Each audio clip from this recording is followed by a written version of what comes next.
Welcome to our tutorial about volume feature recognition. Sometimes SOLIDWORKS has a hard time recognizing complex geometry. In cases like that, you might want to use volume geometry. Under Feature Type, let's select Volume Feature.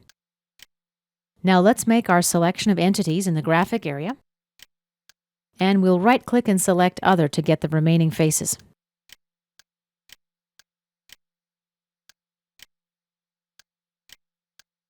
Last one here.